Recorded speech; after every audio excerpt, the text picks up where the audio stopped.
abo duherukana rero muri episode ya kabiri, duherukana uko James yari yitabye telefone itunguranye abwirwa ko Bella ari mu bitaro. Ese byaje kugenda gute?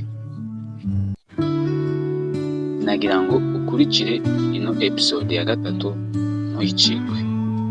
Iyi ni inkuru ya Bella episode ya gatatu.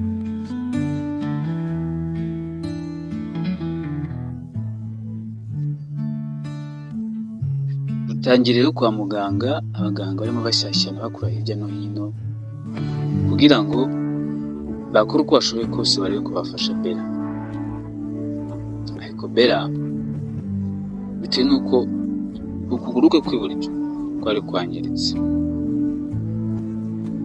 abaganga rero nabo bakomeje gukora uko bashoboye ko bamuvura, ariko bajya akanama bibaza icyo bamukorera. Mwati mbese tumukorera iki? Ko mbona ukuguru kwangiritse cyane, igufa ry'umurundi neza ryashize ryashwanyutse. Undi ati genda ndabona kugira ngo Bella akire byago.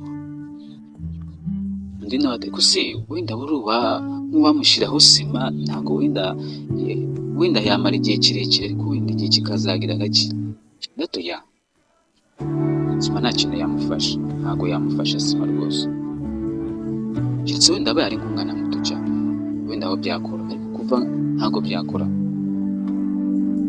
Rero abaganga bakomeje kujya inama, iyi ndetse n'umukuru ukuriye kubaga cyangwa se ukuriye abaganga babaga bakomeza kujya inama, baje gufata umwanzuro kubera icyaba cyiza kurushaho kuba bamuca ukuguru.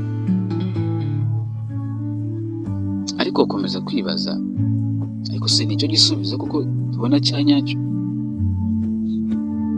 James nawe ubwo yari mu rugo amaze kumva telefone imuhamagaye amubwira ko Bella ari mu bitaro, yahise abyuka rwose, yabyutse atari kwiyambitse, yewe ntiyiriwe ajya no muri dushe nka rubu, yahise atega imodoka byihuse.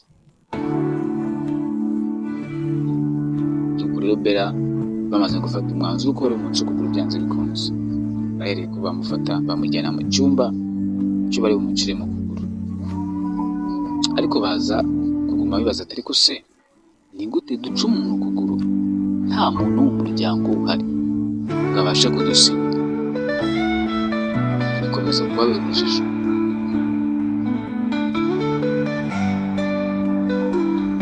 Kubera ko kugira ngo bamuce ukuguru byasabaga ko byibuze haboneka umuntu umwe umwishingira, yaba ari umuryango cyangwa se undi muntu umwemararira akamusinyira yemeza ko bagiye kumuca ukuguru.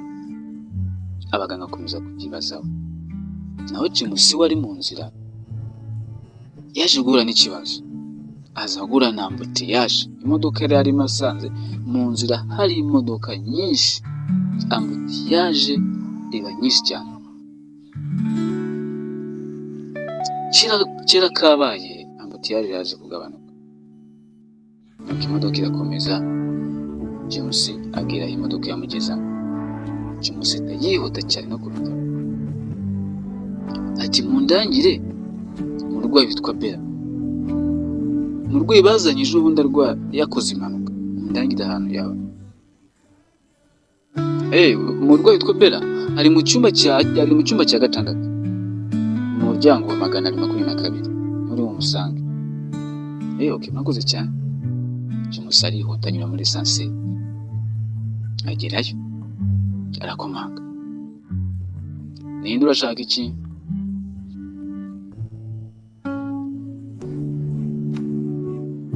James n'igihunga cyinshi narice kureba umurwayi witwa Bella, bambwiye ko arwariye hano. Baje kureba Bella? Gusa wihangane Bella bamujyanye mu cyumba cya 9. Nyaruka wo kugenda umusinya ko bagiye kumuca ukuguru. Nyaruka wihute rwose, bagiye kumuca ukuguru. Ntuzacikwe na episode ya 4.